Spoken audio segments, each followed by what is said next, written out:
தனுசு ராசி. இரக்க குணத்தினால மத்தவங்க கிட்ட ஏமாந்து நிக்கக்கூடிய ராசின்னு சொல்லலாம். ரொம்ப நல்லவங்க. மத்தவங்க சொல்றத அப்படியே நம்பக்கூடியவங்க.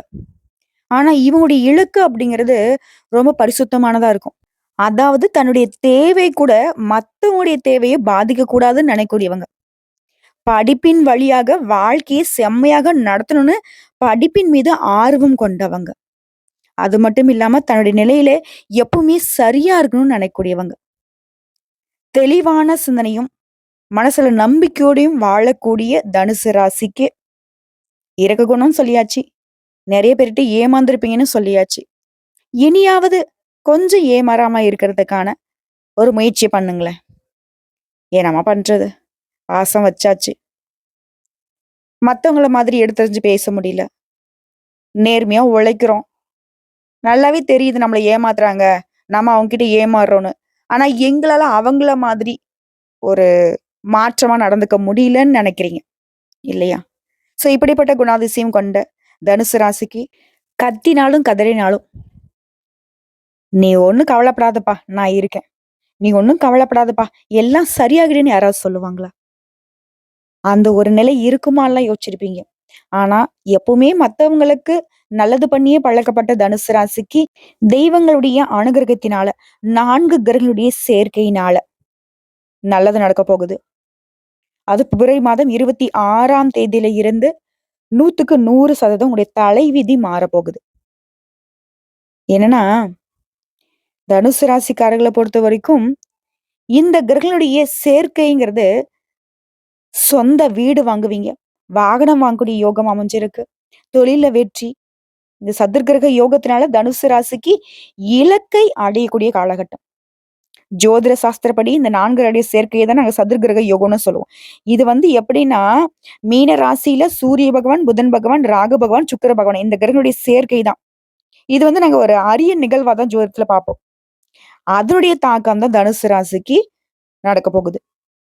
அதாவது பிப்ரவரி மாதம் 26ஆம் தேதி புதன் பகவான் மீன ராசிக்கு பெயர்ச்சியாக போறாரு. அந்த மீன ராசியில புதன் பகவான் நீச்ச பங்கமா இருக்க போறாரு. இது நீச்ச பங்க ராஜயோகத்தை உருவாக்கி இருக்கு. அது மட்டும் இல்லாம மார்ச் மாதம் 14ஆம் தேதி சூரிய பகவானும் மீன ராசிக்கு பெயர்ச்சியாக போறாரு. இல்லையா?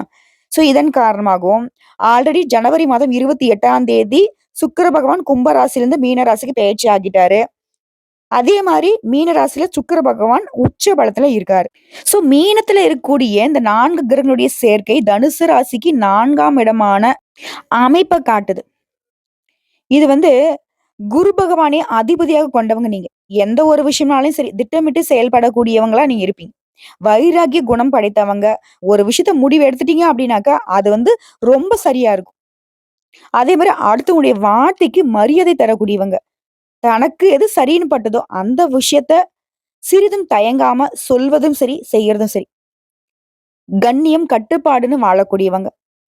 தேவையில்லாத பிரச்சனைகள அதிக அளவுல சந்திக்கக்கூடியவங்களும் நீங்களா தான் இருப்பீங்க. எல்லாத்துலயும் சரியா இருக்கவங்கள தான், அந்த தேவையில்லாத பிரச்சனை தேடி தேடி வரும். அது தனுசு ராசிக்கு நெறைய இருக்கும். நெனைக்கிறது ஒண்ணு, நடக்கிறது ஒண்ணுங்கிற மாரி கூட இருந்திருக்கும். புலம்பி தள்ளியிருப்பீங்க. மனசுல நெறைய புலம்பல்கள வச்சிருப்பீங்க. திருமண வாழ்க்கையிலும் திருப்தி இல்லாம இருந்திருப்பீங்க. நீங்களே பரிந்து போய், இறங்கி போய் பேசினாலும் சரி, அந்த சூழ்நிலை உங்களுக்கு சாதகமா இருந்திருக்காது.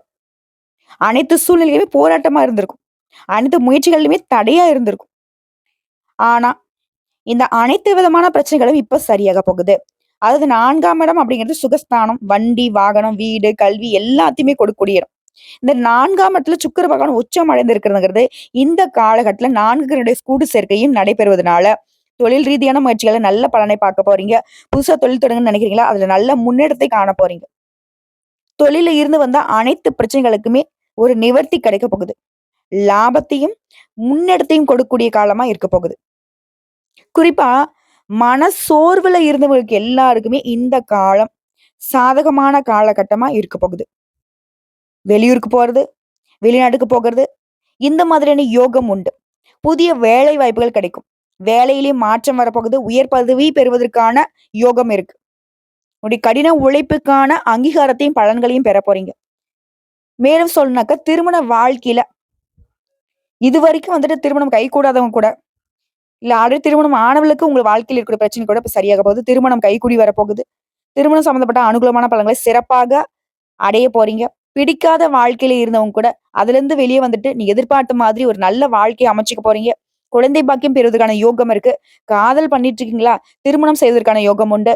கணவன் மனைவிக்கிடையே அந்த இடைவெளி அப்படிங்கிறது மறையுது. பிரச்சனை சரியாகுது. அதே மாரி உடல் ஆரோக்கியத்த பொறுத்தவரையும் மேம்பாடு அடையுதுங்க. சிகிச்சை பெற்று வந்தவங்க கூட நிச்சயமா இப்ப வந்து குழந்தை பாக்கியம் பெற போறீங்க. அதுமாரி வண்டி வாகனம் வாங்கக்கூடிய மாற்றம் இருக்கு. வீடு வாங்க போறீங்க. ஆடம்பர பொருட்கள், வீட்டுக்கு தேவையான பொருட்கள், நகை நட்டு சேருது. குழந்தைகளுடைய கல்வியில நல்ல முன்னேற்றம் ஏற்பட போகுது. அதே மாரி உங்களுடைய பிள்ளைகளுடைய முயற்சிகள் கூட உங்களுக்கு சாதகமான பலனை ஏற்படுத்தும். அவருடைய செயல்பாடுகள் உங்களுக்கு பெருமை சேர்க்கும். ஆரோக்கியத்துல மட்டும் கொஞ்சம் அப்பப்ப கவனம் வச்சுக்கோங்க. தேவையான உணவு வழக்கங்கள வந்து கட்டுக்குள்ள வச்சுக்கிறது நல்லது. தூக்கமின்மையால இருந்து வந்தவங்க இனி நல்லா தூங்க போறீங்க. நிம்மதியான வாழ்க்கை இருக்க போகுது. புதுசா வண்டி, வாகனம், வீடு வாங்கக்கூடிய யோகம் இருக்கு. கடன் சம்பந்தப்பட்ட பிரச்சனைகள் அனைத்துமே விலகப் போகுது. நிர்வாக திறமை, புத்திசாலித்தனத்தால வெற்றி அடைய போறீங்க. கடனை அடைப்பதற்கான முயற்சிகள்ல ஈடுபடுவீங்க. எல்லா விதமான யோகத்தையும் இந்த காலகட்டத்துல பெற போறீங்க. குறிப்பா ஆன்மீக காரியங்கள்ல ஈடுபட போறீங்க. இப்ப வரைக்கும் பார்த்தது பொது பலன்களா பார்த்திருக்கோம். இப்ப கூடுதலா நட்சத்திர பலன்களையும் பார்த்துடலாம். ஸோ இந்த தனுசு ராசியில இருக்கக்கூடிய முதல் நட்சத்திரம் அப்படின்னு பார்த்தோம்னா, மூலம் நட்சத்திரம், அடுத்து பூராடம் நட்சத்திரம், அடுத்து உத்திராடம் நட்சத்திரம் 1ஆம் பாதம். முதல்ல இருக்கக்கூடிய இந்த மூலம் நட்சத்திரம். படிப்பினை ரொம்ப முக்கியத்துவமா பார்க்கக்கூடிய உங்களுக்கு இனி அதிர்ஷ்ட காலம் தான். உடைய நட்சத்திரநாதன் ஜீவஸ்தானத்தை சஞ்சாரம் பண்ணக்கூடிய நிலையில ராசிநாதன் குரு பகவான் அவருடைய பார்வையின் வழியாக உங்களுக்கு முன்னேற்றத்தை கொடுக்கிறார். செய்து வரக்கூடிய தொழில்ல, வியாபாரத்துல, பார்த்து வரக்கூடிய உத்தியோகத்துல நீங்க எதிர்பார்த்த ஆதாயத்தை கொடுக்கிறார். உத்தியோகத்துல இருந்து வந்த பிரச்சனைகள் விலக ஆரம்பிக்கும். வேலை தேடி வந்தவங்களுக்கு நீங்க எதிர்பார்த்த நல்ல தகவல் வரும். புதுசா தொழில் தொடங்கன்னு நினைக்கிறீங்களா? அந்த முயற்சிகள்ல உங்களுக்கு அதற்குரிய வாய்ப்புகள் அமையும். அரசு வழிகள்ல நீங்க மேற்கொள்ளக்கூடிய முயற்சிகள் சாதகமாகும். ஒரு சிலருக்கு வந்து புதுசா இடம் வாங்கக்கூடிய யோகம் உண்டாகுது. இது நாள் வரைக்கும் உங்களிடம் இருந்து வந்த பிரச்சனை, நெருக்கடி, சங்கடங்கள் எல்லாமே ஒவ்வொன்னா விலக ஆரம்பிக்கும். நெனச்ச வேலைய நெனச்ச மாதிரியே நடத்தி முடிச்சுக்க போறீங்க. இழுபறியாக இருந்த வழக்கு விவகாரங்கள் கூட இனி உங்களுக்கு சாதகமா முடிஞ்சு வரப்போகுது. குடும்பத்துல இருந்த சங்கடங்கள் விலகி நிம்மதியான நிலையை அனுபவிக்க போறீங்க. வார்த்தைகள்ல தெளிவு இருக்கும். பணப்புழக்கம் அதிகமாகும். மாணவர்களை பொறுத்தவரைக்கும் படிப்புல ஆர்வம் கூடுங்க. உங்கள பொறுத்தவரைக்கும் சந்திராஷ்டமம் அப்படிங்கிறது மார்ச் மாதம் 9ஆம் தேதி மற்றும் 10ஆம் தேதி. இந்த 2 நாட்கள் எங்கும் கவனம், எதிலும் கவனம். இதுவே அதிர்ஷ்டம் தரக்கூடிய நாட்கள்னு பார்த்தோம்னா, பிப்ரவரி மாதம் 25, மார்ச் மாதம் 3, 7, 12 இந்த நாட்கள உங்களுடைய சுப நிகழ்ச்சிகளோட தொடக்கத்துக்கு பயன்படுத்துங்க. ரொம்ப நல்லதுங்க. அடுத்ததான் உங்கள பொறுத்தவரைக்கும் பரிகாரம்.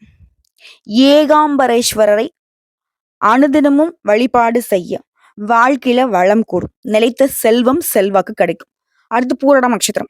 தன்னுடைய நிலையில எப்பவுமே சரியா இருக்கக்கூடியவங்க நீங்க. உங்களுக்கு இனி முன்னேற்றமான காலகட்டம். ஒரு நட்சத்திரநாதன் சுக்கிரன் மாதம் முழுவதுமே உங்களுக்கு சாதகமா இருக்கிறதுனால வெற்றி நடை போட போறீங்க. முயற்சி ஸ்தானமான 3ஆம் இடத்துல சஞ்சரிக்கூடிய சனி பகவானும் சூரியனும் எடுத்த வேலை எல்லாமே முடித்திடக்கூடிய சக்தியை கொடுக்கறாங்க. தடைப்பட்ட வேலைகள் எளிதாக நடக்க போகுது. புதிய முயற்சிகள் சாதகமா ஆக போகுது. எதிர்பார்த்த பணம் கைக்கு வரப்போகுது. குடும்பத்துல இருந்த நெருக்கடிகள் விலகுது. உத்தியோகத்துல இருந்து வந்த பிரச்சனைக்கு முடிவு கிடைக்குது. வெளிநாட்டு முயற்சிகள் சாதகமா முடிஞ்சு வரப்போகுது. ஒரு சிலருக்கு புதுசா சொத்து சேரக்கூடிய வாய்ப்பு இருக்கு. அதே மாதிரி கேட்ட இடத்துல இருந்து பணம் கிடைக்கும். கலைஞர்களுக்கும் சரி, வியாபாரிகளுக்கும் சரி, நீங்க எதிர்பார்த்த ஒப்பந்தம் கிடைக்கும். வேலை பார்க்கக்கூடிய இடங்கள்ல செல்வாக்கு உயருது. பொன் பொருள் சேர்க்கை உண்டாகுது. குறிப்பா குடும்பத்துல இந்த பிரச்சனைகளுக்கு முடிவு வருதுங்க. அதே மாரி கோயில் வேண்டுதல்கள் எல்லாமே இப்ப நிறைவேத்தக்கூடிய காலகட்டம். உறவுக்காரருடைய வருகையினால குடும்பத்துல மகிழ்ச்சி நிலைக்குது. உழைப்பாளர்கள பொறுத்தவரைக்கும் ஒரு நிலையில உயர்வு உண்டாகுது. காணாமல் போன பொருள் கூட கிடைக்கக்கூடிய அளவுக்கு யோகமான காலகட்டங்க. குடும்பத்திலயும் சுப நிகழ்ச்சிகள் நடக்கும். மாணவர்களை பொறுத்தவரைக்கும் படிப்புல அக்கறை அதிகமாகுதுங்க. உங்கள பொறுத்தவரைக்கும் சந்திராஷ்டமம் மார்ச் மாதம் 10 மற்றும் 11 இந்த 2 நாட்கள் எங்கும் கவனம், எதிலும் கவனம். அதுவே அதிர்ஷ்டம் தரக்கூடிய நாட்கள்னு பார்த்தோம்னாக்கா பிப்ரவரி மாதத்துல 24, மார்ச் மாதம் 3, 6, 12 இந்த நாட்கள உங்களுடைய சுப நிகழ்ச்சிகளோட தொடக்கத்துக்கு பயன்படுத்துங்க. நல்லதுன்னு எதை நினைக்கிறீங்களோ அது இந்த நாள்ல செய்யுங்க. அதீத நன்மையில கொண்டு முடியும். உங்கள பொறுத்தவரைக்கும் பரிகாரம். அனுதினமும் ஆண்டாள் மற்றும் ரெங்க மன்னாரை வழிபாடு செய்ய நன்மைகள் உண்டாகும். நிலைத்த செல்வம் செல்வாக்கு கிடைக்கும். அடுத்து உத்திராடம் நட்சத்திரம் 1ஆம் பாதம். தெளிவான சிந்தனை கொண்ட உங்களுக்கு இனி யோகமான காலகட்டம். உங்களுடைய நட்சத்திர நாதன் சூரியன் சகாயஸ்தானத்துல சஞ்சாரம் பண்றது நீங்க எடுக்கக்கூடிய வேலை எல்லாத்தையுமே வெற்றியாக மாத்தி கொடுக்குறாரு. தடைப்பட்ட முயற்சிகள் எல்லாமே இனி விறுவிறுன்னு நடக்க ஆரம்பிக்கும். அரசு வழி முயற்சிகள் சாதகமா முடிஞ்சு வரும். தொழில் தொடங்குவதற்காக வெளிநாடு போவதற்கான நீங்க எதிர்பார்த்த அனுமதி கிடைக்கும். உத்தியோகத்துல உங்களுக்கு இருக்கக்கூடிய நெருக்கடிகள் விலகுது. எதிர்பார்த்த இடத்துக்கு இடமாற்றம், பதவி உயர்வு கிடைக்கும். இழுபறியாக இருந்து வந்த வழக்குகள்ல கூட இனி விடுதலை கிடைக்கும். உங்களுடைய ராசிநாதனுடைய பார்வைங்கிறது ஜீவனஸ்தானத்துக்கும், தன குடும்பஸ்தானத்துக்கும் கிடைக்கிறதுனால தொழில் விருத்தியாகும். குடும்பத்திலே நிம்மதியான நிலை இருக்க போகுது. எதிர்பார்த்த வரவு வரப்போகுது. கொடுத்த வாக்க காப்பாத்த முடியும். ஒரு கடனுக்காக இன்னொரு கடன் வாங்குறது, வட்டிக்கு மேல வட்டி கட்டி நெருக்கடியில இருந்து வந்தவங்க கடன்களை அடைத்து நிம்மதி அடைய போறீங்க. குடும்பத்திலயும் சுபகாரியம் நடக்க போகுது. வேலைக்காக காத்துட்டவங்களுக்கு நல்ல தகவலோட நல்ல வேலை கிடைக்க போகுது. பிள்ளைகளுடைய நலனுக்காக அதிகமா செலவு செய்வீங்க. மாணவர்களை பொறுத்த வரைக்கும் படிப்புல அக்கறை கூடுதுங்க. அதே மாதிரி விரையாதிபதி செவ்வாய் ராசியை பார்க்கறதுனால உங்களுடைய செயல்பாடுகள்ல வேகம் இருக்கும். செலவுகளை கட்டுக்குள்ள வரும். ஆனா வரக்கூடிய செலவுகள் கூட உங்களுக்கு சுப செலவுகளாக மாறும். ஒரு சிலர் வந்து புதுசா இடம் வாங்குவீங்க, வீடு கட்டுவீங்க, புதிய வீட்டுல குடியேறக்கூடிய நிலை ஒரு சிலருக்கு ஏற்படுதுங்க. அடுத்த குடும்பத்தை பொறுத்தவரைக்கும் தம்பதிகளுக்கிடையே இருந்து வந்த பிரச்சனைகள் விலகி இணக்கமான நிலை உண்டாகுது. பணியாட்களை பொறுத்தவரைக்கும் உங்க வாழ்க்கையில முன்னேற்றம் ஏற்படுதுங்க. உங்களை பொறுத்தவரைக்கும் சந்திராஷ்டமம் மார்ச் மாதம் 11ஆம் தேதி. அந்த ஒரு நாள் எங்கும் கவனம், எதிலும் கவனம். இதுவே அதிர்ஷ்டம் தரக்கூடிய நாட்கள்னு பார்த்தோம்னாக்க பிப்ரவரி மாதம் 28, மார்ச் மாதம் 1, 3, 10, 12 இந்த நாட்களை உங்களுடைய சுப நிகழ்ச்சிகள் தொடக்கத்துக்கு பயன்படுத்துங்க. நல்லதே நடக்குங்க. உங்களை பொறுத்த வரைக்கும் பரிகாரம், அனுதினமும் சூரிய பகவானை வழிபாடு செய்ய நன்மைகள் உண்டாகும். நிலைத்த செல்வம் செல்வாக்கு கிடைக்குங்க. சோ இப்ப வரைக்கும் பார்த்தது பொது பலன்கள் மற்றும் நட்சத்திர பலன்களை பார்த்திருக்கோம். இன்னும் கூடுதலான தகவல் சொல்லுனாக்க, தெய்வம் சம்பந்தப்பட்ட காரியங்கள்ல ஈடுபாடு கொண்ட உங்களுக்கு எதிர்பார்த்த பணவரவு உடனே கிடைக்கும். வாக்கு வன்மை ஏற்படும். விருந்து கேளிக்கை நிகழ்ச்சிகள்ல கலந்துப்பீங்க. பெரிய மனுஷனுடைய நட்பு கிடைக்கும். பல வகைகள்ல யோகத்தை நீங்க பார்க்க போறீங்க. புண்ணிய ஸ்தலங்களுக்கு தரிசனம் பண்ணக்கூடிய யோகம் இருக்கு. சில வந்து யாத்திரை போயிட்டு வருவீங்க. குறிப்பா நிறைய பேருக்கு உதவி செய்யக்கூடிய அளவுக்கு உங்களுடைய நிலையில உயர்வு இருக்கும். இது சொந்தமா தொழில் செய்றவங்க, வியாபாரம் பார்க்கறவங்க அதை வந்து நல்லா நடத்த போறீங்க. எதிர்பார்த்த ஆர்டர்கள் உங்களை வந்து சேரும். அரசு மூலம் நடக்க வேண்டிய காரியங்கள் சாதகமா முடிஞ்சு வரும். உத்தியோகத்துல இருக்கிறவங்களுக்கு புத்தி சாதுரியத்தோட நடந்துப்பீங்க. அனைத்து வகையிலும் நன்மைகளை அடைய போறீங்க. எதிர்பார்த்த பதவி உயர்வு கிடைக்கும். சக ஊழியர்கள் உங்களுக்கு ஆதரவா இருப்பாங்க. அது குடும்பத்தை பொறுத்தவரைக்கும் இதமான சூழ்நிலை காணப்படுது. புதுசா வீடு கட்டுறது, பழைய வீட்டை புதுப்பிக்கிறது, இந்த மாதிரியான வேலையில வந்து முற்பட போறீங்க. கணவன் மனைவிக்கிடையே மகிழ்ச்சி நிலவ போகுது. பிள்ளைகளால பெருமை சேரும். குறிப்பா அவங்களுக்கு தேவையானதெல்லாமே வாங்கி கொடுத்து மகிழ்ச்சியில ஆழ்த்த போறீங்க. உறவுக்காரங்களுடைய சுப நிகழ்ச்சிகளை கலந்துக்க போறீங்க. பெண்களை பொறுத்தவரைக்கும் விருந்து கேளிக்கை நிகழ்ச்சியில கலந்துப்பீங்க. ஆன்மீக பயணம் போயிட்டு வருவீங்க. கலைத்துறையில இருக்கவங்க கொடுக்கல் வாங்கல்ல இருந்து வந்த பிரச்சனைகள் தீருது. நீண்ட நாட்களாக இருந்து வந்த கஷ்டங்கள் மறையுது. எல்லா விதங்கள்லயுமே சாமர்த்தியமா சாதிக்க போறீங்க. அரசாங்கம் மூலம் லாபம் ஏற்படும். வெளியூர் மற்றும் வெளிநாட்டு பயணம் சாதகமா இருக்க போகுது. அரசியல் துறையில இருக்கவங்க உங்களுடைய வாக்கு வன்மையினால எதையுமே சாதிக்க போறீங்க. புதுசா பதவி, புதிய பொறுப்புகள் ஏற்பட போகுது. மேலிடத்துல கொடுத்த வேலையை அவங்களுடைய நல்ல மதிப்புக்கு ஆளாக்கூடிய அளவுக்கு நல்ல விதத்துல செஞ்சு கொடுத்துருவீங்க. மாணவர்களை பொறுத்தவரைக்கும் புத்தி சாதுரியத்தோட நடந்து மத்தவங்க கிட்ட பாராட்டுகளை பெற போறீங்க. கல்வியில மேன்மை உண்டாகுது. குறிப்பா தொழில் வியாபாரம் தொடர்பான காரியங்கள்ல கொஞ்சம் அலைச்சல் இருந்தாலும் பணவரத்து அப்படிங்கிறது எதிர்பார்த்தபடியே கிடைக்கும். முக்கிய நபருடைய உதவி கிடைக்கும். உத்தியோகத்துல இருக்கிறவங்களுக்கு முன்னேற்ற வாய்ப்புகள் தேடி வரும். புதுசா வேலை தேடுறவங்களுக்கு வேலை கிடைக்கும். அதே மாதிரி குடும்பத்துல எதிர்பாராமல் நடந்த சம்பவங்களால இழுபறியாக இருந்த பிரச்சனை கூட இப்ப முடிவு கிடைக்க போகுது. கணவன் மனைவிக்கிடையே நெருக்கம் அதிகமாக போகுது. பிள்ளைகள்லாம் வந்து உங்களுக்கு அனுசரித்து நடந்துப்பாங்க. கருத்து வேறுபாடு வராம நடந்துப்பாங்க. உடல் ஆரோக்கியத்துல மட்டும் அப்பப்ப கொஞ்சம் கவனம் வச்சுக்கோங்க. குறிப்பா சாமர்த்தியம் அப்படிங்கிறது தான் இந்த காலகட்டத்துல உங்களுடைய காரியங்கள் எல்லாத்தையுமே வெற்றிகரமா மாத்தி கொடுக்குறது. புகழ் பெறுவீங்க. பயணங்கள் போயிட்டு வருவீங்க. உத்தியோகத்துல முன்னேற்றத்தை பார்க்க போறீங்க. கூடுதல் கவனம் செலுத்துவதனால எதிர்பார்த்த வெற்றியை அடைய போறீங்க. உங்களை பொறுத்தவரைக்கும் பரிகாரம், வியாழக்கிழமைகள் தோறும் குரு பகவானுக்கு முல்லை மலர்களால அர்ச்சனை செய்து வணங்கி வர செல்வம் சேரும். செல்வாக்கு உயரும். மனம் மகிழ்ச்சி உண்டாகும். உங்களை பொறுத்தவரைக்கும் அதிர்ஷ்டம் தரக்கூடிய கிழமைகள்னு பார்த்தோம்னாக்கா திங்கள் மற்றும் வெள்ளி. முன்ன நாட்களை குறிப்பிட்டு சொன்னேன் இல்லையா? இப்போ கிழமைகளை குறிப்பிட்டு சொல்லியிருக்கேன். இந்த நாட்களும் உங்களுடைய சுப நிகழ்ச்சிகள் தொடக்கத்துக்கு பயன்படுத்தலாம். ரொம்ப நல்லதுதாங்க. சோ இப்ப வரைக்கும் பார்த்த பொது பலன்கள், நட்சத்திர பலன்கள் மற்றும் கூடுதல் தகவல் மற்றும் பரிகாரத்தை பார்த்திருக்கோம். சோ இது எல்லாமே தனுசு ராசிக்கு எந்த அளவுக்கு இப்ப யோகமான காலகட்டம் வரப்போகுதுங்கிறத உணர்த்திருக்கு.